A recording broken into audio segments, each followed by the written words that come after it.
The grid, a digital frontier. If clusters of information were given life on film, what would they look like? With nothing else like it, who would come to see? Over the decades, a small group of creators kept dreaming of a world we thought we'd never see again. And then, one day, we got back in. In 1982, Steve Lisberger and a small group of digital pioneers brought Tron to life for Walt Disney Studios, using effects never before seen on screen for a journey into a computer world's fight for freedom. In 2010, Joseph Kosinski and a massive studio production returned to the grid for a father-son story that gave new life to Lisberger's world in ways that seemed impossible before.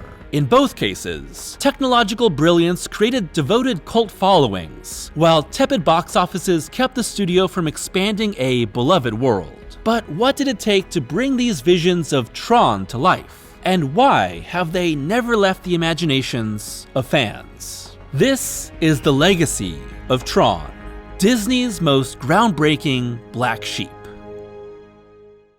The story of Tron begins at Lisberger Studios in 1977, with founder Steve Lisberger and fellow artists pursuing their passion for animation through both short films and commercials that could finance their costly ambitions. And in particular, Lisberger and company latched onto the unique expression of backlit animation, with cells lit from behind through gels that caused characters and logos to glow from within by emanating light rather than reflecting it like a traditional animation cell. This was first fully expressed in the studio's 30-second backlit animation test that served as promo for their work and was sold to several companies as an ad. The character at the center, a glowing neon electronic warrior, Tron for short. The 70s saw the rise of arcade video games popularizing the medium, and the first personal computer, the Altair, developed in 1974. This new wave of digital life inspired the studio to create a story around Tron and a world inside a computer. But first, the studio created Animal Olympics for the 1980 games, and then began shopping around for a studio to finance the production of Tron, after realizing work would cost more than they could ever pay on their own. Enter Walt Disney Productions. As I discussed in my video on the Don Bluth Disney War, the late 70s and early 80s were a strange and struggling time for Disney Studios. Disney had been making live-action films since the 1950s, with family-friendly classics like Treasure Island, 20,000 Leagues Under the Sea, and Swiss Family Robinson diversifying the company's film output beyond the animated features that first gave it life. But by the 70s, Disney's priorities had majorly shifted away from animated films and onto live action, with more than 40 live-action movies made in the 70s compared to its 4 animated features, most of which were seen as outdated family pictures from a studio that had fallen behind the times. Of course, the speed at which live-action movies could be made was light years faster than animation at the time, but it was also the mega profits being netted by blockbusters like Jaws that showed Disney what was possible away from pencil and paper. But everything truly changed in 1977 with the release of Star Wars. Disney, like basically every other production company big and small at the time, chased the dragon of sci-fi success afterward. And Disney's biggest bite at the apple was The Black Hole in 1979. But The Black Hole was a dud, making only $35.8 million on its $20 million budget. That's about 15% of what Star Wars made for something that cost twice as much as Lucas's movie. Still, their search for the next sci-fi hit brought them to Lisberger's film. Tron is part sci-fi epic and part fish-out-of-water fantasy, owing as much to then-current video games as classic novels like Alice in Wonderland or A Connecticut Yankee in King Arthur's Court. And the story follows Kevin Flynn, played by Jeff Bridges, who was attracted to the experimental nature of the production, a disgraced video game programmer whose hacking of tech giant Encom for proof of their wrongdoing causes him to be sucked into the digital world of the grid. This world inside Encom's mainframe is ruled by the despotic Master Control program, which snuffs out rebels by forcing them into deadly games. Now, the powers of Flynn, a mythical user inside the digital world, the rebel hero Tron, played by Bruce Boxleitner in addition to his user Alan Bradley, and the program Yori, played by Cindy Morgan as well as her user Dr. Laura Baines, fight to defeat the MCP and free the grid. Overall, the movie's story is very Star Wars, including a villain that observes our heroes from an orbiting ship's control room while serving a higher master, and our heroes being propelled by their belief in a higher power the villains want to snuff out. The light cycle battle, for all its innovation, is a lot like the trench run, including color-coded squads. But Tron's story is mostly a container for the point of the film. A new world, and the groundbreaking special effects needed to make it. It's rare that you can honestly say that a movie was truly innovative, creating something brand new and paving the way for generations of creators. But when Tron hit screens, there had been nothing like it before. While Lisberger and team already had many of their ideas for Tron in place when Disney signed on, its visuals hadn't been fully defined. To help, they hired the absolute legends of comic book artist Moebius and industrial designer Sid Mead. In turn, Moebius largely created sets and costumes, as well as the Solar Sailor, while Mead created the vehicles, terrain, and logo. You can really see their iconic looks on display. Moebius's costumes are ethereal and reflect an almost spiritual quality, while Mead's sleek, industrial designs feel like the product of an efficient digital world. Once designed, it was up to the team to bring it all to life. The world of the grid is part computer graphics, part live-action optical effects. But all of it was the result of groundbreaking innovation and painstaking work that had no shortcuts. To handle the massive amount of work, computer graphics duties were split between III, Magi, and digital effects, each employing different techniques to bring the world and its figures to life, depending on their specialties, with each scene and sometimes each shot assigned to different companies. And put simply, computer animation wasn't a thing then. Instead, individual frames often had to be designed, then stitched together to create movement. Light cycles were plotted out on axes by hand, frame by frame, and types of objects were limited by the shapes that could be produced by a computer.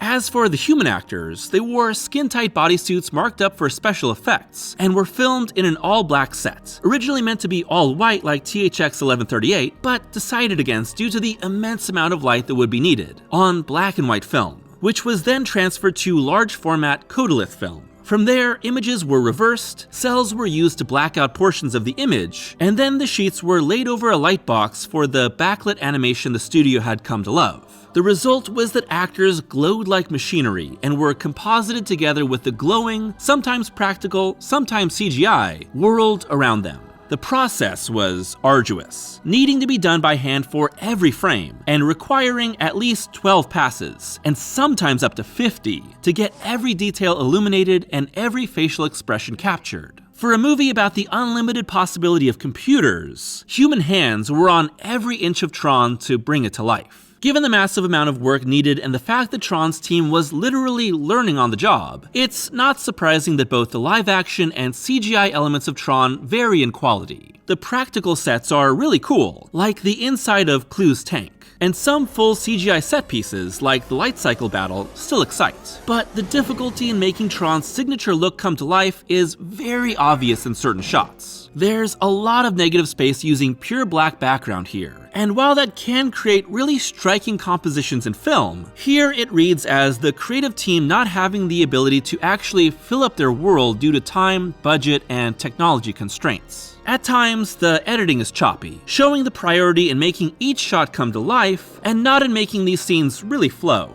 But when it does work, it looks fantastic. And all these years later, nothing truly looks like Lisberger's Tron, not even its adaptations or sequel. And that makes sense because no one in their right mind would make a movie like this again.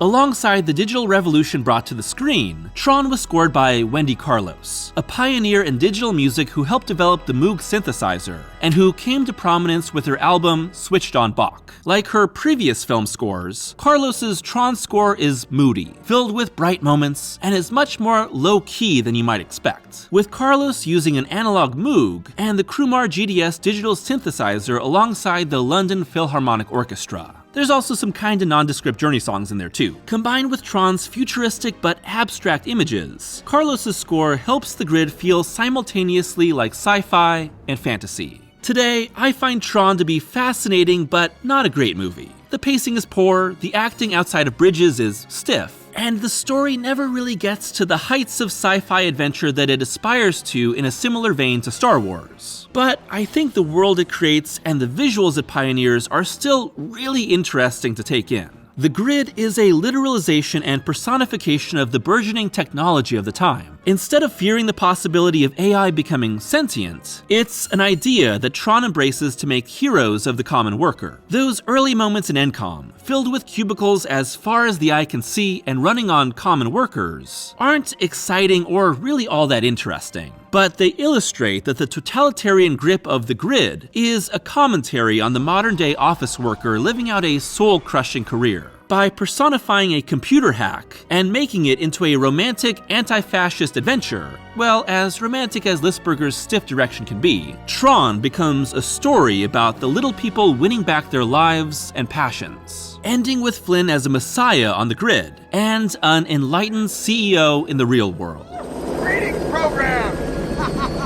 But it's those moments of visual brilliance that shine in the memory the most, with Tron often working better as single scenes or shots than as a feature film. To some degree, the world of Tron is playing off the same approach as its contemporary video games. The extreme limitations of technology mean that audiences will have to use their imaginations to fill in the world that the game simply can't create. But the potential of the grid is clear. For audiences of the right age, Tron could fill your dreams with adventures in a world beyond ours. Those that were captured by its pioneering technologies never forgot it. In fact, Tron was so pioneering in film that the Academy Awards refused to nominate it for the special effects category, feeling that the creators had cheated by using computers. Use that same outlook today, and no film would be worthy of a nom. You pay the price for going against the status quo, said Lisberger. It's difficult to emphasize enough how terrified of computers and technology people were, and Hollywood in particular. The threat that Tron represented was that somehow computers were going to get involved with movie making, and that they were going to get involved with our lives. Tron would debut on July 9th, 1982, and go on to make $50 million worldwide. Not a flop, but a financial disappointment given its innovation for the company on a budget of $17 million. In fact, 1982 was a sci-fi box office bloodbath in general, with Steven Spielberg's E.T. ruling the year with $314 million, while competitors like The Thing, Blade Runner, Halloween 3, and The Road Warrior all struggled. Still, like many of these contemporary sci-fi underdogs, Tron had a slow but growing cult following, with fans keeping the spirit of the story alive. The difference was that Tron was the black sheep of a massive production company, which meant a double-edged sword of both having the merchandising power to bring Tron back to life whenever they wanted, but also lacking the financial incentive for the company to do anything with it when they had dozens of other properties with humongous built-in fan bases. Why cater to thousands of weirdos dressed up in circuit patterns and helmets when you could milk the millions of Mickey fans? Despite Tron's somewhat muted performance in 1982, Lisberger's film would have a twofold impact in the decades that followed: technological and cultural. Tron's CGI showed other creators what was possible on screen, not just a single structure or object like what had been done before, but an entire world. Tron is largely credited with inspiring the founding of Pixar. Ken Perlin pioneered Perlin noise, used to create more realistic computer textures, for Tron, which gave animators a new tool for creating believable worlds inside the machine. And Wendy Carlos's score inspired a generation of musicians, including Daft Punk. Tron itself continued on through multiple video games, most released in 1982 and bringing the game seen in the movie to life. Tron 2.0 in 2003, focusing on Alan Bradley and his son Jet, with several plot points in line with the eventual sequel, including a program literally called Tron Legacy, and the grid's appearance as one of the worlds in Kingdom Hearts 2 in 2005. Through it all, a small contingent of fans continued to love the world of the grid. But the strange experiment of Lisberger's film seemed even stranger as years went by, with nothing else from Disney like it. And after several years of rumors and growing fan support, Disney officially announced a sequel in 2005. With director Joseph Kosinski signing on in 2008, Edward Kitsis and Adam Horowitz writing the script, and the official announcement coming with a mysterious teaser trailer that reflected the future film's aesthetic, with still a lot of design changes to come. With filming completed in 2009, Tron Legacy cost $170 million to make, largely due to the 2 years it took to complete its digital effects, using 10 companies to create 1,565 visual effects shots. The result is a film that feels as cutting edge as the world it's depicting. Tron Legacy starts several years after the original, with Kevin Flynn raising his son Sam only to suddenly disappear. Years later, the rebellious Sam, played by Garrett Hedlund, is sucked into a new grid where the villainous Clue reigns supreme and Kevin waits in hiding, trying to prevent Clue's escape into the real world. Together, the Flynns and the ISO program of Cora, Olivia Wilde, fight through an even more dangerous and dark digital world in a race to escape. Unlike the world of the original, the grid of Legacy is completely isolated from the real world, turning into a digital Galapagos that eventually sparks its own life. But without human connection, that beauty becomes dangerous. Tron Legacy is one of my favorite movies of all time, and while it doesn't necessarily innovate like the original did, it's this incredible expansion of the world first conceived of by Lisberger, and so much more emotionally resonant. Goodbye, kiddo. The moment I first saw it in theaters, and then again in IMAX 3D, I was permanently sucked into the grid. And that 3D is incredible. Used primarily in the grid, it's a rare case of the effect being used to its fullest extent at a time when studios were post-converting in the hopes of driving up profits. And it probably goes without saying, but Daft Punk scores one of the best soundtracks I've ever heard. It has little in common with Wendy Carlos's original score, but its blend of their electronic work with a sweeping orchestra echoes her approach, just with a modern, brighter, faster, at times more dance-oriented feel. The arpeggios of Son of Flynn, the massive swell of the overture, the glitching electronica of Derezzed, the driving orchestral blend of the end credits. It's an album I've never stopped listening to since I first left that theater. One of the strengths of Legacy, and something that works in direct opposition to the original, is its use of practical sets and lighting, putting actors in tactile locations that give this version of the grid a sense of immediacy, instead of the all-black, empty composites of Lisberger's vision. And in carrying on the spirit of Tron, its actors wear body-molded costumes that glow, using light strips embedded in their full body suits while walls and buildings emanate the only source of light in a dark, stormy world.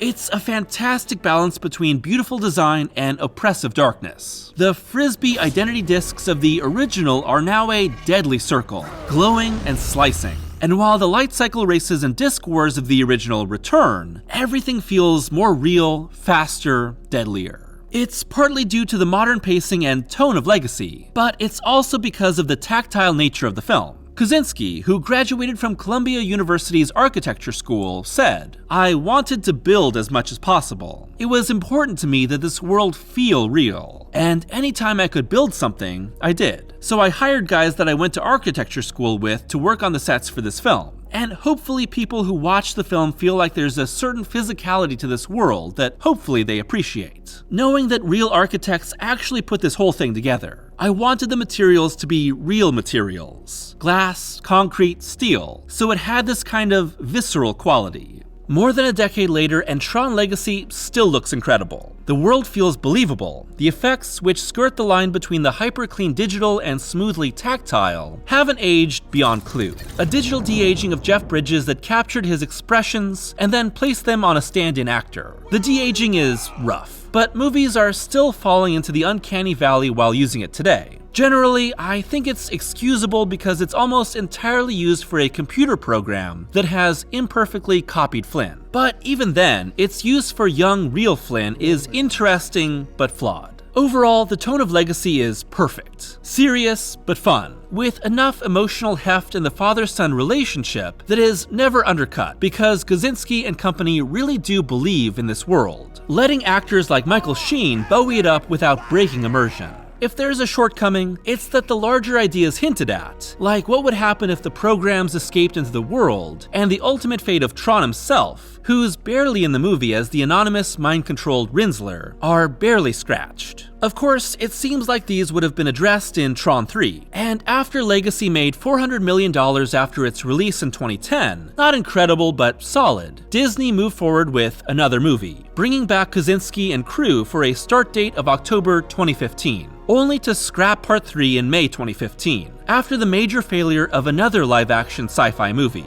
Tomorrowland, that year. The other major factor behind Tron 3's cancellation was Disney's purchase of Marvel. Now, with multiple Disney-owned Marvel movies hitting $1 billion easy, the modest hit and smaller fandom of Tron wasn't so appealing. Just like the original, Tron Legacy had become the black sheep of modern Disney. Still, tie-ins like the sequel-baiting short Tron the Next Day, the video game prequel Tron Evolution, which put players in a cool battle through the fall of the grid, the animated series Tron Uprising, and the theme park ride Tron Lightcycle Power Run, gave new and old fans an injection of Tron love that has, unfortunately, in the decades since, dried up. But Tron isn't entirely de-resed at Disney, with news breaking in 2020 that a new Tron movie written by Jesse Wigato and directed by Garth Davis was in development. There were also rumors of Jared Leto's involvement. Please know, will this bring back Sam and Cora? Will the threads of Legacy tie into this new vision? Or will this completely reboot the grid? There's no way to say because at this point, little has been said of Tron 3, and whether it's still in development. Of course, with the massive success of Kosinski and Tom Cruise's Top Gun Maverick, Disney might be kicking themselves for letting the director out of their grasp. Given how few and far between Tron stories come for fans, it shouldn't surprise you that we're still anticipating a return to the grid, whenever that might come. The announcement of a new game, Tron Identity, for 2023 has reignited fans' hopes because, beyond its groundbreaking filmmaking techniques or vibrant visuals, there are ideas within the world of Tron that really resonate when honed in on. The story of both Trons is the story of a war for independence. The mainframe of the fascistic MCP versus the personal computer of the individualist Tron, the conquering Clue versus the peaceful Flynn. Through both, human characters' discovery of the grid and their interactions with life forms beyond human understanding bring enlightenment and the hope that our technology can improve the human condition instead of worsening it. Lisberger's original movie visually hinted at the similarities between the real world and the grid, with its nighttime city shots, lighting up humanity with glowing neon that insinuated the digital realm. And the grid's inhabitants share a symbiotic relationship with their users. Beyond being played by the same actors, they seem to share some faint memories and emotions with the people who create them. The digital beings of Tron Legacy are their own fully formed individuals, and the only one who shares a likeness, Clue, has been corrupted by Flynn's good but flawed intentions. In the ISOs, the grid has given life to brand new, spontaneously created beings free from human influence, as real and full of possibilities as a user. As our real world blurs the line more and more with the digital one, the hopes and fears of both Tron and Tron Legacy feel less like pure imagination and more like bold extrapolations of what we're beginning to live out. There's a possibility for so many more stories, but no matter how long it may be until Tron returns, there'll always be a little part of me on the grid.